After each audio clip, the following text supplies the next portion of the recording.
É um privilégio poder partilhar com você nesta noite a preciosa palavra de Deus. E eu convido você para abrir comigo a sua Bíblia na carta de Tiago, capítulo 3, e nós vamos ler do verso 1 ao verso 12. Tiago, capítulo 3, versos de 1 a 12. Depois que nós terminarmos a leitura, eu peço que você continue com a sua Bíblia aberta, porque é muito importante você acompanhar comigo a exposição desta passagem.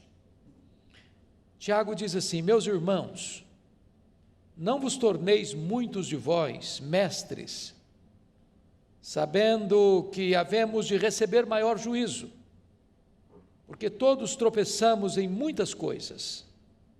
Se alguém não tropeça no falar, é perfeito varão, capaz de refrear também todo o corpo. Ora, se pomos freios na boca dos cavalos para nos obedecerem, também lhes dirigimos o corpo inteiro. Observai igualmente os navios que, sendo tão grandes e batidos de rijos ventos, por um pequeníssimo leme são dirigidos, para onde queira o impulso do timoneiro. Assim também a língua, pequeno órgão, se gaba de grandes coisas. Vede como uma fagulha põe em brasas tão grande selva. Ora, a língua é fogo, é mundo de iniquidade. A língua está situada entre os membros do nosso corpo e contamina o corpo inteiro. E não só põe em chamas toda a carreira da existência humana, como também é posta ela mesma em chamas pelo inferno. Pois toda espécie de feras, de aves, de répteis e de seres marinhos se doma e tem sido domada pelo gênero humano. A língua, porém, nenhum dos homens é capaz de domar. É mal incontido, carregado de veneno mortífero. Com ela bendizemos ao Senhor e Pai, também com ela amaldiçoamos os homens feitos à semelhança de Deus. De uma só boca procede bênção e maldição. Meus irmãos, não é conveniente que estas coisas sejam assim. Acaso pode a fonte jorrar do mesmo lugar o que é doce e o que é amargoso? Acaso, meus irmãos, pode a figueira produzir azeitonas ou a videira figos? Tampouco fonte de água salgada pode dar água doce. Eu gostaria de conversar com vocês sobre o seguinte tema hoje à noite: cuidado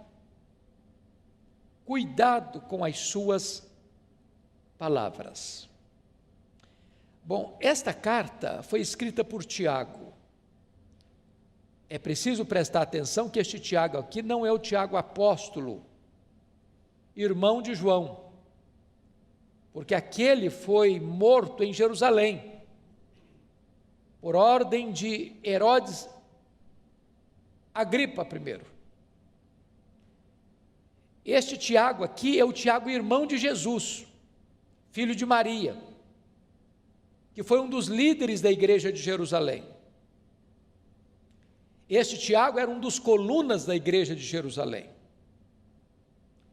E esta carta que ele escreveu é chamada de o livro de Provérbios do Novo Testamento, porque é uma carta prática, que trata de assuntos práticos. Ele traz no bojo desta carta quais são as evidências de uma pessoa salva pela fé. E ele evidencia então que você prova a sua fé em Cristo mediante as obras diante dos homens. E um dos assuntos práticos que Tiago trata nesta carta é exatamente a questão do cuidado com a língua. No capítulo 1, no verso 19, Tiago já chama a sua atenção para esse fato: todo homem seja tardio para falar. O silêncio é mais eloquente do que o falatório desproposital. E ele avança um pouco mais no capítulo 1, no verso 26, e vai dizer: se alguém supõe ser religioso, deixando de refriar a língua, antes enganando o próprio coração, a sua religião é vã. O que Tiago está dizendo, que se de fato você e eu somos religiosos, no sentido de sermos legítimos cristãos, isso implica em que a nossa língua terá controle, haverá domínio próprio. Quem está no comando da nossa vida é o próprio Espírito de Deus. E isso também na área da comunicação. No livro de Provérbios, lá no capítulo 18, verso 21, está escrito assim: a morte e a vida estão no poder da língua. Quem bem a utiliza, come do seu fruto. Então você pode dar vida ou você pode matar os seus relacionamentos, dependendo da maneira como você se comunica. No livro de Provérbios ainda, há um texto que para mim é emblemático. E eu gostaria que você, com a Bíblia aberta comigo, pudesse observar esse texto, porque ele trata de 6 pecados que Deus aborrece, e de um 7º pecado que a alma de Deus abomina, que é o ponto culminante da abominação divina. Quais são esses 6 pecados que a alma de Deus aborrece? Primeiro, ele diz aí, olha comigo o verso, capítulo 6, 17, olhos altivos, Deus não tolera gente soberba. Segundo, língua mentirosa, o mentiroso aborrece a Deus. Terceiro, mãos que derramam sangue inocente. Pensa comigo hoje em quantos abortos são praticados no Brasil, quantos bebês que são martirizados, trucidados, esquartejados no ventre materno e sugados de lá, do sacrário mais bendito da vida, o ventre, como uma verruga pestilenta. Isso aborrece a Deus.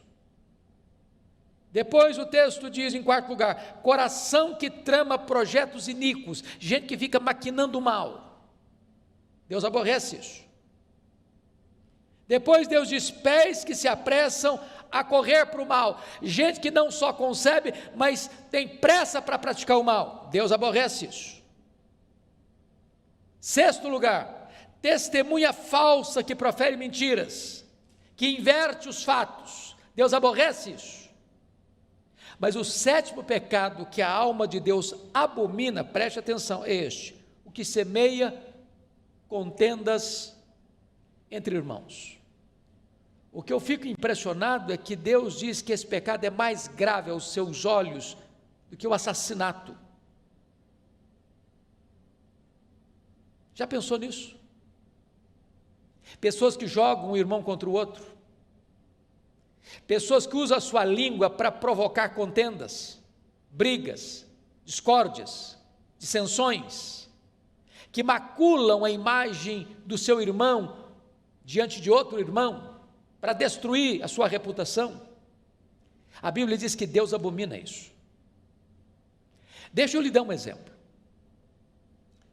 Está lá no primeiro livro de Samuel, quando Saul, já insano, perseguiu o seu genro, Davi, para matá-lo.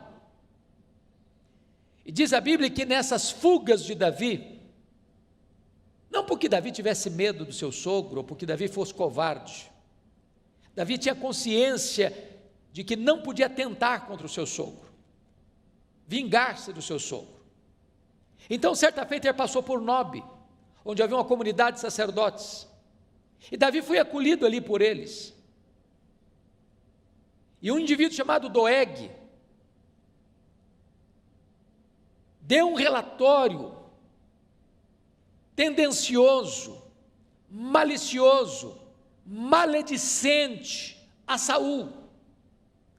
E Saul se enche de fúria e vai a Nobe e mata 85 sacerdotes, mata homens, crianças, uma chacina, um derramamento de sangue, porque alguém maldoso joga uma pessoa contra outra e cria um cenário terrível de conspiração que leva à morte de muitos inocentes.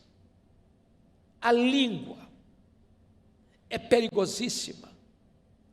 Então, cuidado com a sua língua, cuidado com as suas palavras. Voltando ao texto que lemos para expô-lo, abra comigo então, lá em Tiago 3. E Tiago começa alertando para o seguinte fato, olha comigo, versículos 1 e 2. Meus irmãos, não vos torneis muito mestres, sabendo que havemos de receber maior juízo. Então, preste atenção.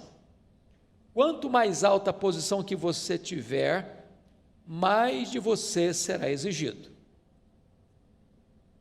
Quanto mais privilégios, mais responsabilidades. O grau de exigência vai crescer. Mas no verso 2 ele diz assim: porque todos tropeçamos em muitas coisas. A primeira realidade que eu noto nesse versículo é que Tiago está sendo prático e honesto. Se você é uma pessoa honesta, você sabe que você também, como eu, nós tropeçamos. Tropeçamos na nossa própria língua. Quantas vezes nós falamos quando não devíamos ter falado? Quantas vezes nós nos calamos quando deveríamos ter falado? Quantas vezes as nossas palavras não foram as melhores, não trouxeram edificação? Quantas vezes as nossas palavras não transmitiram graça aos que nos ouviram? Então, todos nós tropeçamos em muitas coisas, e Tiago diz: se alguém não tropeça no falar, é perfeito varão, capaz de refrear todo o seu corpo. Então, diante deste aspecto, Tiago vai nos ensinar 3 lições aqui que eu quero destacar do texto. Primeiro, é que a língua tem o poder de dirigir, é isso que ele trata nos versos 3 e 4. Segundo, a língua tem o poder de destruir, é o que ele trata nos versos 5 a 8. Terceiro, a língua tem o poder de deleitar, trazer prazer, é o que ele fala dos versos 9 a 12. Então eu quero tratar com você desses 3 aspectos da língua. Ela dirige, ela destrói e ela deleita. Vamos olhar então a primeira lição. A língua tem o poder de dirigir. E no verso 3, ele compara a língua como um freio de um cavalo. Um cavalo é um animal doméstico, que é usado para o trabalho doméstico, ou para montar, ou para o serviço. Ele tem uma força descomunal. Você não consegue medir forças com um cavalo. Porém, quando o cavalo é domado, você põe nele um freio. E mesmo que uma criança suba na sela, com as rédeas na mão, aquele cavalo obedece o comando. O que Tiago está dizendo, que a nossa língua pode nos dirigir, como um freio dirige um cavalo, e toda a nossa força, e toda a nossa energia, pode ser canalizada para o bem e não para o mal, para um bom serviço e não para um desastre. A segunda figura que Tiago usa, está no verso 4, eu peço que você observe comigo. Ele compara a língua que dirige como um leme de um grande navio, que singrando os mares encapelados, enfrentando as ondas revoltas, nos mares da vida, aquele pequeno leme, o timoneiro consegue conduzir o navio para não se chocar contra as rochas, para não enfrentar um iceberg, para não ir ao naufrágio trazendo prejuízos, perdas e desastres, com muitas mortes. Então Tiago está dizendo que da mesma maneira que um leme pode conduzir, o timoneiro pode conduzir o navio nos mares revoltos da vida, se você tiver domínio na sua língua, se a sua língua estiver domada pelo Espírito Santo, você vai ser conduzido em segurança, não permitido que você produza desastres por onde você passar. Este é o primeiro aspecto. Bom, você conhece tantas pessoas que por causa das suas palavras levam pessoas à ruína. Eu já assisti alguns filmes, por exemplo, da Segunda Guerra Mundial. É sabido de todos que Adolf Hitler era um orador que eletrizava as multidões. Ele conseguia manter presa uma vasta multidão com os seus discursos eloquentes, mas induzindo essas pessoas para o mal, para a destruição, para a ruína. E foi um dos homens mais perversos da história, um homem que manchou suas mãos de sangue e deixou um legado inglório, vergonhoso, desastroso para a história da humanidade, porque esse dom da palavra foi usado para o mal. Ao mesmo tempo você pega o exemplo de Martin Luther King, que foi um homem que usou o seu discurso, não para provocar desavença, dissensão, guerra, mas num tempo de grandes tensões no seu país, de segregação racial, ele consegue fazer um grande movimento de paz, porque você pode dirigir a sua vida para o bem ou para o mal. Quem domina a sua língua, consegue dominar todo o seu corpo. Mas agora, Tiago vai tratar da segunda figura, a língua tem o poder de destruir. E eu chamo a sua atenção, porque ele vai dizer no versículo 5, assim também a língua, pequeno órgão, se gaba de grandes coisas. Vede como uma fagulha põe em brasas tão grande selva. O ano passado, e este ano também, nós tivemos no mundo muitos incêndios, terríveis incêndios, na Austrália, na Califórnia, na Amazônia. Nós tivemos incêndios de grandes monumentos, como a Catedral de Notre Dame, em Paris. E às vezes, uma pequena fagulha, um fósforo que você risca, ou uma guimba de cigarro, pode provocar um incêndio avassalador, descomunal, de consequências trágicas, de prejuízos colossais. Assim a língua. Um comentário maledicente, sobretudo em épocas de fake news, de redes sociais, onde se mina a reputação das pessoas, se espalha mentiras acerca das pessoas, se induz as pessoas a formarem uma opinião errada acerca de outras pessoas. E esta pequena fagulha vai provocando incêndio, e vai alastrando esse incêndio, e vai destruindo pessoas, e vai arruinando reputações, vai tendo assassinato de reputações. Então cuidado com a sua língua, não promova mentira, não promova maledicência, não coloque as suas mãos para espalhar mentiras e fake news. Cuidado, cuidado com a sua língua. Olha comigo o versículo 6. Ora, a língua é fogo, é mundo de iniquidade. A língua está situada entre os membros do nosso corpo e contamina o corpo inteiro. E não só põe em chamas toda a carreira da existência humana, como também é posta ela mesma em chamas pelo inferno. Em outras palavras, aqueles que permanecem nos pecados da língua e não se arrependem deles, estes não herdarão o reino de Deus e sofrerão penalidade eterna nas chamas que não se apagam do inferno. Isso não é coisa pequena. Não é coisa pequena.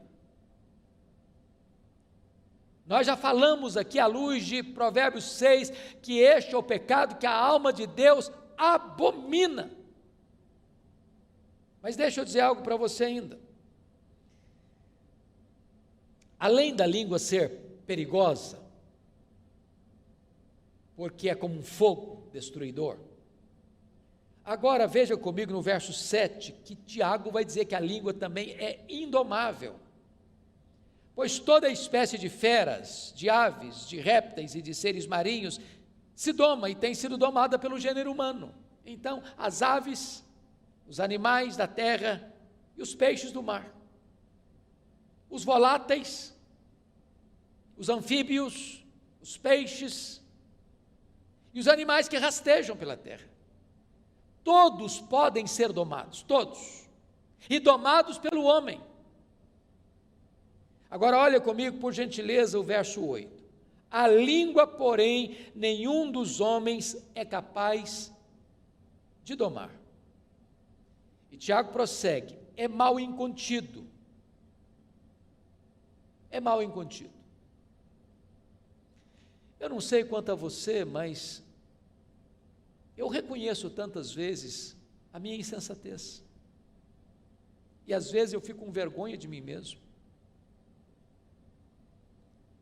Porque às vezes eu falo que eu deveria ter vergonha de ter falado. Às vezes falo na hora mais inoportuna. Às vezes eu falo com as emoções exaltadas, e a Bíblia diz que isso provoca ira.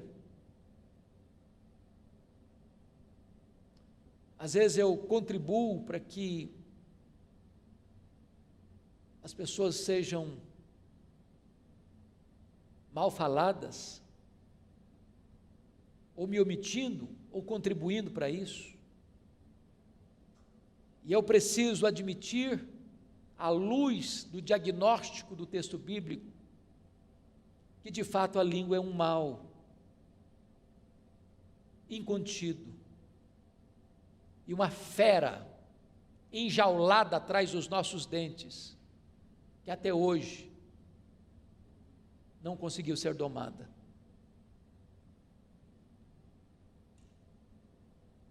Se essa fera não tem sido domada, mais do que nunca, vale então o alerta: cuidado com as suas palavras. Palavras que saem da nossa boca não voltam mais, são como uma flecha que é atirada. Um comentário mal feito é como subir no alto de uma montanha e soltar um saco de penas, não se recolhe todas mais. Mas ainda Tiago vai dizer que esta língua, além de perigosa e indomável, ela é também um veneno mortífero. Olha comigo o versículo 8. Ela é carregado de veneno mortífero.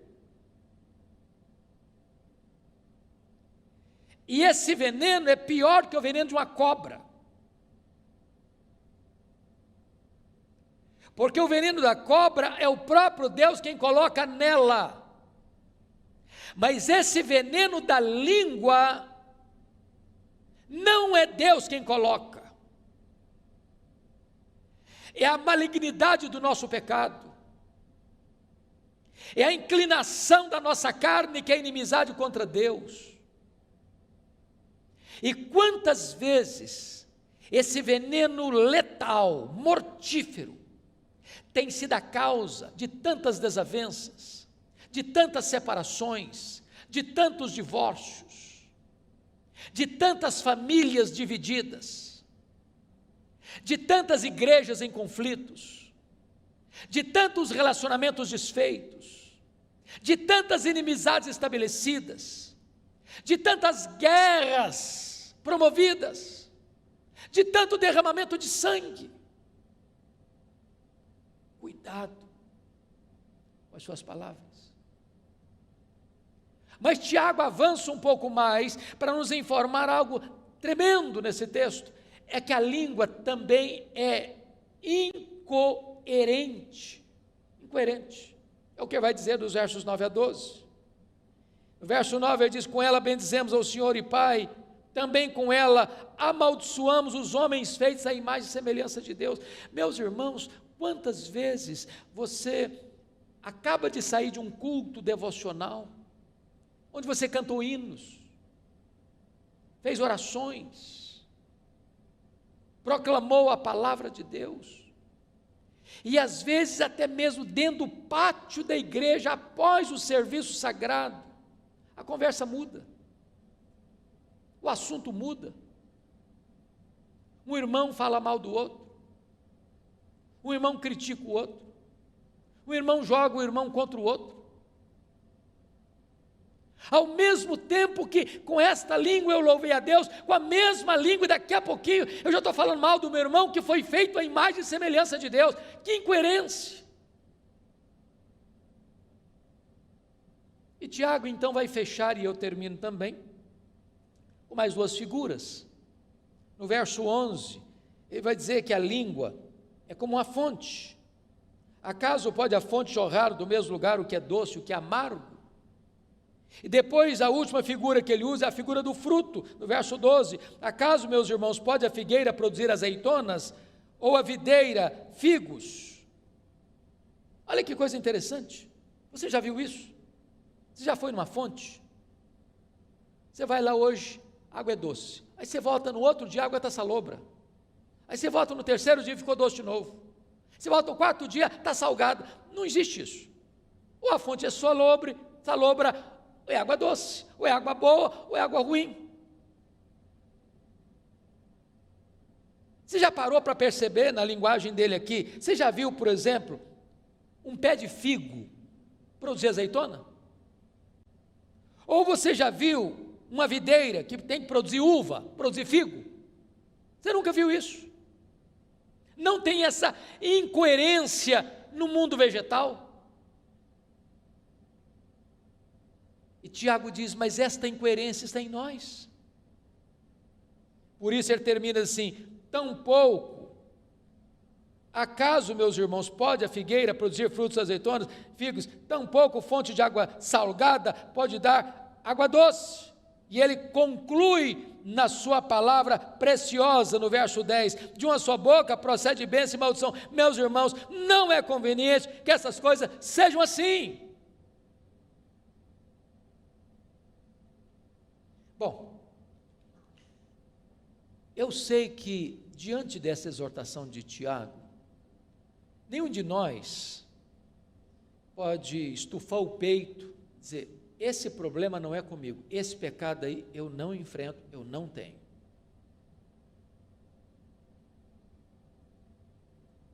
Se formos honestos, temos que vestir todos nós a carapuça e dizer, pô, Tiago está falando, é comigo, é com você. Qual a orientação que a Bíblia nos dá? Meus irmãos, não é conveniente que seja assim. Nossa língua não deve ser incoerente. Não pode ser hoje uma fonte de água boa, doce, e amanhã uma fonte de água salgada.